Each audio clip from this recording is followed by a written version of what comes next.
সম্রাট এখন যদি খাবার না দেওয়া হয়, পানি না দেওয়া হয়, তাদেরকে আর মনে হয় বাঁচানো যাবে না।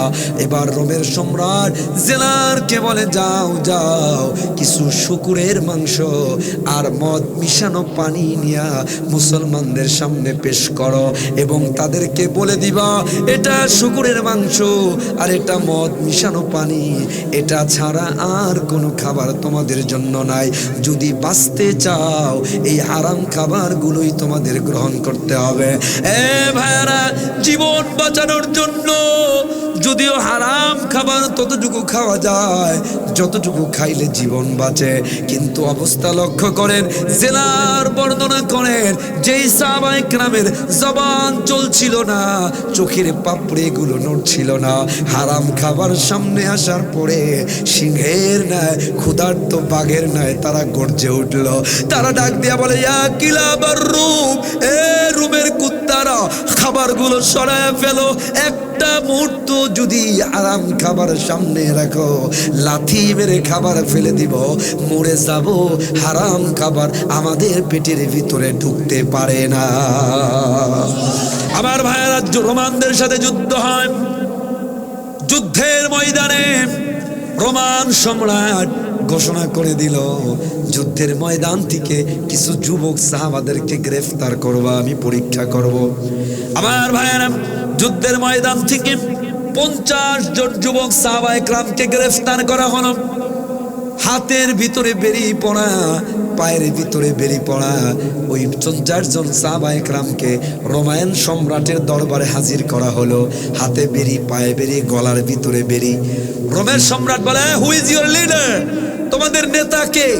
তখন ওই তাদেরকে দেখা দিয়েছে, হি ইজ আওয়ার লিডার, তিনি আমাদের নেতা। রোমের সম্রাট ডাক দেয়, হোয়াটস ইউর নেম? তোমার নাম কি? বলে, আব্দুল্লাহ বিন হুযায়ফা রাদিয়াল্লাহু তাআলা। কি নাম?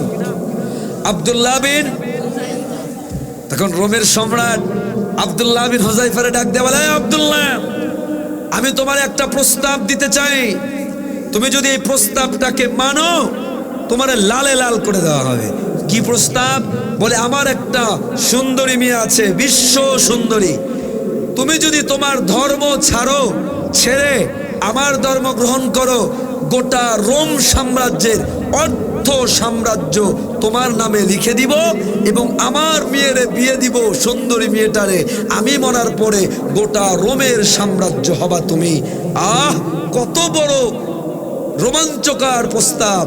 আমার যুবকেরা তো সামান্য একটা টিকটকের একটা মেয়ের লাইক দেওয়ার, কমেন্ট করার জন্য হুমড়ি খায়া পড়ে। কথা কয় না? আছে না নেই? একজন গার্লফ্রেন্ডের জন্য জীবন শেষ হয়ে যায়। যুবক, তোর একটা প্রেমিকা গার্লফ্রেন্ডের জন্য তোর জীবন আল্লাহ বানায় নাই, তোরে আল্লাহ করে বিশ্ব জয় করার জন্য বানিয়েছে। 18 বছরের যুবক মোহাম্মদ বিন কাসিম গোটা ভারতবর্ষ জয় করেছে, আর তুমি আসো গার্লফ্রেন্ড নিয়ে পুরা। বলে, ছাড়ো, আল্লাহর কাছে আসো, আল্লাহ তোমার দিয়া গোটা বিশ্ব কাঁপায়া দিতে পারে। আল্লাহর কাছে আসে, তোমাকে আসতে হবে। আল্লাহ আমাদের যুবকদেরকে কবুল করুক, বলে না আমি। বিশাল বড় প্রশ্ন। আমার সব ভাইরা, বোনেরাও, আপনারাও মনোযোগ দিয়ে শুনেন।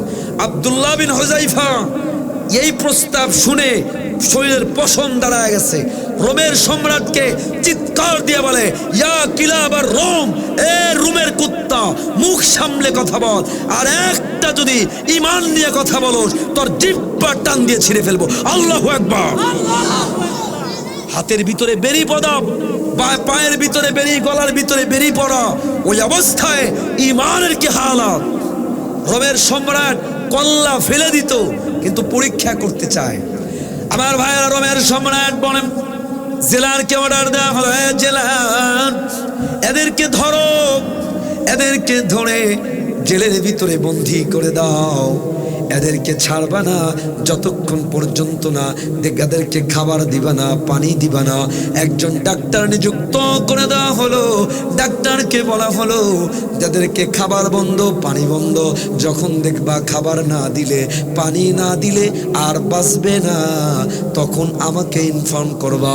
এ ভাইরা, আমার পর্দার আড়ালের বোনেরা, 1 দিন, 2 দিন, 3 দিন, 4 দিন, 5 দিন, 13টা দিন পার হয়ে যায়।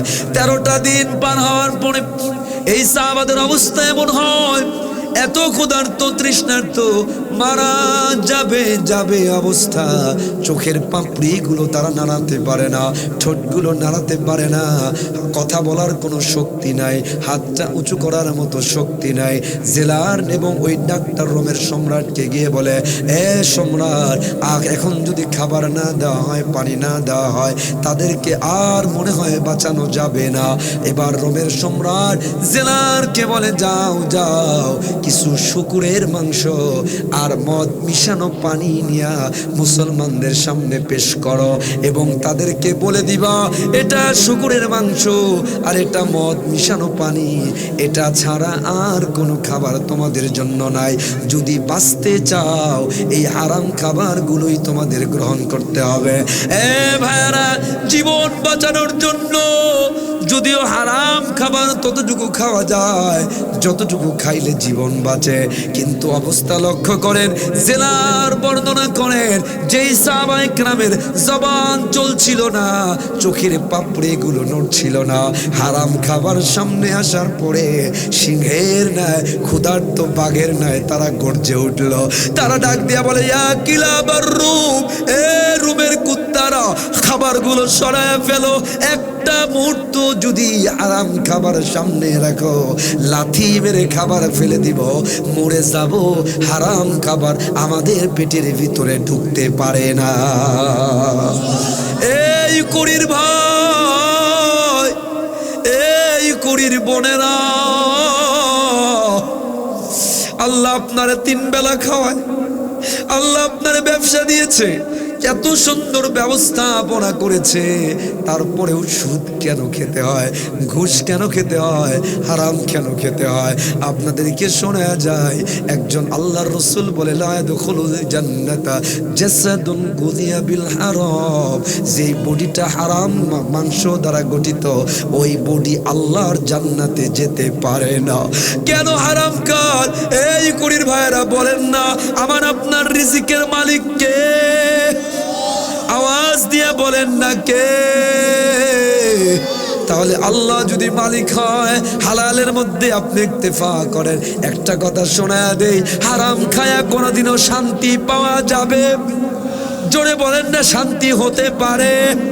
আপনি হারাম খাবেন, সুদ খাবেন নিজের সুখ সমৃদ্ধির জন্য, কিন্তু আল্লাহ বলে যে সুদ খায় তার সাথে আল্লাহর যুদ্ধ। আল্লাহর যুদ্ধ মানে আপনার ছেলেটাও মানুষ হবে, মেয়েটাও মানুষ হবে, বউটা পরকিয়া করবে, আপনার ছেলেটা অন্য একটা বিয়ে নিয়ে ভাইগা চলে আসবে, মেয়েটা ভাইগা চলে যাবে, ফ্রিজ নষ্ট হবে, অসুখ বিসুখ লাইগাই থাকবে। এইগুলো আল্লাহর যুদ্ধ মানে টাকা হবে, সুখ শান্তি হবে। কথা বলেন হবে? সাহাবায়ে কেরামের ঈমান দেখেন না, 50 জন সাহাবায়ে কেরাম মারা যাবে, ওই মুহূর্তে দাঁড়ায় তারা লাথি মেরে খাবার ফেলে দেয়, হারাম লাগায় না। রোমের সম্রাট তাদেরকে ফাইনাল পরীক্ষা করতে চায়। এবার বিশাল বড় বড় আগুনের চুলায় উত্তপ্ত তেল গরম করেছে, 50 জন সাহাবায়ে কেরামকে লাইন ধরে দাঁড় করিয়ে দিয়েছে। একজন আব্দুল্লাহ বিন হুযাইফাকে ডাক দিয়ে বলে, এ আব্দুল্লাহ, তোমরা যদি ঈমান না ছাড়ো তাহলে গরম তেলের ভিতরে তোমাদেরকে নিক্ষেপ করে জীবন্ত হত্যা করা হবে। আব্দুল্লাহ বিন হুযাইফা বলে, যা মন চাই করেন, ঈমান ছাড়তে পারি? আবার ভাইরা, আব্দুল্লাহ বিন হুযাইফা দাঁড়ানো, এক এক করে 3 জন সাহাবায়ে কেরামকে উত্তপ্ত ফুটন্ত তেলের ভিতরে নিক্ষেপ করা হলো। একটা বার কল্পনা করেন, গরম টকবক টকবক করা তেল, ওই তেলের ভিতরে গরম ছেড়েছে, একেবারে ফ্রাই হয়ে সাথে সাথে মারা যায়। এবার আব্দুল্লাহ বিন হুযাইফাকে নেওয়ার পালা। আব্দুল্লাহ বিন হুযাইফাকে যখন নেওয়া হচ্ছে, আব্দুল্লাহর 2 চোখের কোণা দিয়া 2 ফোঁটা চোখের পানি বেয়ে বেয়ে পড়ছে। রোমের সম্রাট বলে, থামাও। আব্দুল্লাহ মনে হয় মৃত্যুর ভয়ে, মৃত্যুর যন্ত্রণায় কান্না করছে। আব্দুল্লাহর ডাক দিয়া বলে, আব্দুল্লাহ, মনে হয় মৃত্যু মৃত্যুর ভয়ে কান্না করছো, ও আব্দুল্লাহ এখনো তোমার জন্য সুযোগ আছে, ঈমান ছেড়ে দাও, তাহলে তোমার অফার তোমাকে দেওয়া হবে। আব্দুল্লাহ বিন হুযাইফাকে বলে, রোমের সম্রাট তুমি মনে করেছো মৃত্যুর ভয়ে আমার চোখের পানি? না না না না, এ চোখের পানি মৃত্যুর ভয়ে নয়, এই চোখের পানি আনন্দের চোখের পানি। আমি আমার আল্লাহরে ডাক দিয়ে বলছি, আল্লাহ তুমি আমার প্রত্যেকটা পশমের গোড়ায় গোড়ায় এক একটা করে জীবন যদি দিতা, তাহলে প্রত্যেকটা জীবন আমি আপনার রাস্তায় কোরবান করে দিতাম। আব্দুর রোমের সম্রাট ডাক দিয়ে বলে, এরা মানুষ না, এরা জান ফেরেশতা, এদেরকে ছেড়ে দাও। হাদিয়া দিয়ে তাদেরকে বিদায় করে দেওয়া হয়। সুবহানাল্লাহ। আমি আমার ভাইদেরকে বলি, ঈমানটারে সাহাবায়ে কেরামের মতো মজবুত করেন। আল্লাহ বলে, আমিনু কামা আমানান নাস, সাহাবায়ে কেরামের মতো ঈমান মজবুত করেন। আপনি ঈমানটা মজবুত করেন, আল্লাহ বলে তুই ঈমান মজবুত কর, আমি আল্লাহ আকাশ থেকে তোর রিজিকের ব্যবস্থা করে দিব। করবেন তো ইনশাআল্লাহ? চেষ্টা করবেন তো ইনশাআল্লাহ?